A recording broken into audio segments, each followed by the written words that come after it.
பெரியோர்களே, தாய்மார்களே, ஜோதிட ஆர்வலர்களே அனைவருக்கும் வணக்கம். உங்கள் முனைவர் TSR ராமகிருஷ்ணன் பேசுகின்றேன்.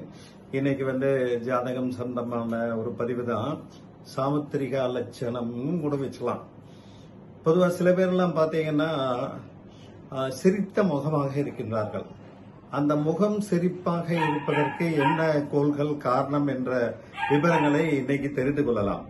அதாவது புதன் கிரகம் நல்ல நிலையில இருந்தார்னா அவங்க சிரிச்ச முகமா இருப்பாங்க, சிரிச்சுக்கிட்டே இருப்பாங்க. அதனால புதன் ஆட்சி அல்லது உச்சத்தில் இருக்கணும். மிதன ராசியிலேயோ இல்ல கன்னி ராசியிலேயோ இருந்தால் அந்த மாதிரி ஒரு வாய்ப்புகள் கிட்டும். அதே மாதிரி அவங்களுடைய பேச்சுமே ஒரு நகைச்சுவையை கலந்த சுவாரஸ்யமான பேச்சாக இருக்கும். அதே மாதிரி சில பேர் பாத்தீங்கன்னா வாய் விட்டு சிரிப்பாங்க. சில பேர் அப்படியே புன்னகைத்தவண்ணம் இருப்பாங்க. இந்த புன்னகையோடு எப்பவும் இருப்பவர்கள் சிரித்த முகமாயில் இருந்தா கூட சில பேரு எல்லாத்துக்கிட்டுமே அந்த புன்னகையை அரும்பிட்டே இருக்கும். அந்த புன்னகையை அரும்புவதற்கு காரணகர்த்தா புதன் சுக்கிரன் சேர்ந்து இருக்க வேண்டும். இல்லைன்னா புதன் சுக்கிரன் பார்வையில இருக்க வேண்டும். இல்லைன்னா ரெண்டு பேரும் ஒரே நட்சத்திர சாரத்துல இருக்கணும்.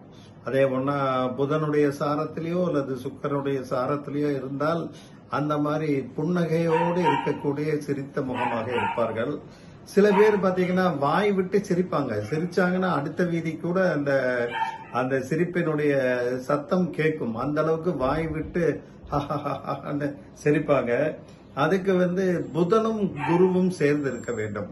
புதன் குரு சேர்ந்து இருந்தாலோ, ஒரே சாரத்தில் இருந்தாலோ, இல்ல புதன் குருவை பார்த்தாலோ, குரு புதனை பார்த்தாலோ அந்த மாதிரி வாய் விட்டு சிரிப்பார்கள். அதே மாதிரி சில பேர் கொஞ்சம் ஆணவமா சிரிப்பாங்க. அந்த ஆணவமாக சிரிக்கக்கூடியவர்களுடைய அமைப்பு எப்படி இருக்கும்னா அந்த புதனும் சூரியனும் சேர்ந்து இருக்க வேண்டும். பொதுவாகவே புதன், சுக்கிரன், சூரியன் மூணுமே முக்கூட்டு கிரகம் சொல்லுவோம். அதுல புதனும் சூரியன் சில நேரங்கள்ல அடுத்த வீடு மாறி கூட போவதற்கு உண்டான வாய்ப்புகள் இருக்கும். ரெண்டு பேரும் ஒரே வீட்டுல ஒரே ராசியில இருந்தாங்கன்னா அவங்க சிரிக்கக்கூடிய சிரிப்பில அந்த ஆணவம் கொஞ்சம் உள்ளே அடங்கி இருக்கும். அது ஆணவ சிரிப்பும்பாங்க. அதே போல சில பேர் ரொம்ப நக்கலா சிரிப்பாங்க. அந்த நக்கலா சிரிக்கிறவங்களுக்கு என்ன காரணகர்த்தா அப்படின்னு பாத்தீங்கன்னா புதனும் செவ்வாயும் அல்லது சனியும் சேர்ந்து இருந்தாலோ, ஒரே சாரத்தில் இருந்தாலோ அல்லது பார்வையில் இருந்தாலோ அவங்க சிரிக்கக்கூடிய சிரிப்பு நக்கல் சிரிப்பாக இருக்கலாம். இப்ப நம்ம நிறைய பேர்கிட்ட பழகிட்டு இருக்கோம் பாத்தீங்களா. பழகிட்டு இருக்கும்போது சில பேர் யார் நக்கலா சிரிக்கிறாங்க, யார் ஆணவமா சிரிக்கிறாங்க, யார் மனம் விட்டு சிரிக்கிறாங்க அப்படிங்கறது நம்மளுக்கு தெரியும். அந்த அவங்களுடைய ஜாதகத்தை அப்படியே லேசா அப்படியே மேலோட்டமா பார்த்தீங்கன்னா இந்த விஷயங்களை, இந்த சாராம்சத்தை நாம் கண்டுபிடித்துக் கொள்ளலாம். அதே மாதிரி சில பேர் அதாவது மனதுக்குள்ள அந்த சிரிப்பு இருக்கும், நான் வெளியில காமிச்சுக்க மாட்டாங்க. அந்த மாதிரி இருக்கவங்க யாரும் பாத்தீங்கன்னா இந்த புதன் ராகு சேர்ந்து இருந்தாலோ, ஒரே ராசியில் இருந்தாலோ, ஒரே சாரத்தில் இருந்தாலோ, இல்லை 7ஆம் பார்வையாக பார்த்து இருந்தாலோ அவங்களுடைய சிரிப்பு மனதுக்குள்ள இருப்போம், ஆனா வெளியில காமிச்சுக்க மாட்டாங்க. முகம் கொஞ்சம் கலையாக இருக்கும், ஆனா வெளியில அந்த சோகமா அந்த மாதிரி எல்லாம் காமிக்க மாட்டாங்க. அது புதனுடைய ராகுவும் சேர்ந்து இருந்தால் அந்த மாதிரி சிரிப்பு மனதுக்குள்ள சிரித்து கொண்டு இருப்பார்கள். சில பேர் பாத்தீங்கன்னா பொறாமையால சிரிக்கிற ஆளுகள்லாம் இருக்காங்க.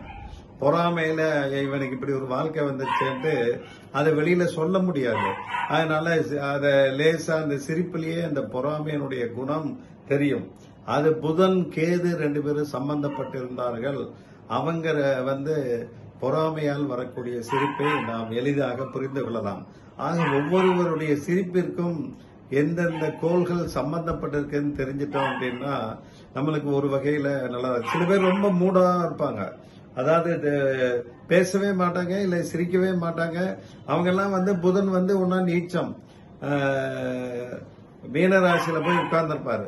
மீனராசியில உட்கார்ந்து சூரியன் உச்ச ராசி மேஷத்துல உட்கார்ந்து இருக்காருன்னா சிரிக்கவே மாட்டாங்க. அவங்க எல்லாம் அவங்க கர்ண கடூரமா இருப்பாங்க. சூரியனும் உங்களுக்கு உச்சத்துல இருக்காரு இல்லையா, அதனால சிரிப்பே அவங்களுக்கு எல்லாம் எளிதில் வராது. அந்த மாதிரி எல்லாம் தெரிந்து கொள்வதற்காகத்தான் சிரிப்பிற்கு காரணகர்த்தாவான புதன் ஒருவருக்கு நல்ல நிலைமையில இருந்தால் அவங்க வாய்விட்டு சிரிப்பாங்க, நல்லா ஹியூமரஸா பேசுவாங்க, தெரிந்து கொள்ளலாம் என்று கூறிக்கொண்டு நிறைவு செய்கின்றேன். நன்றி, வணக்கம்.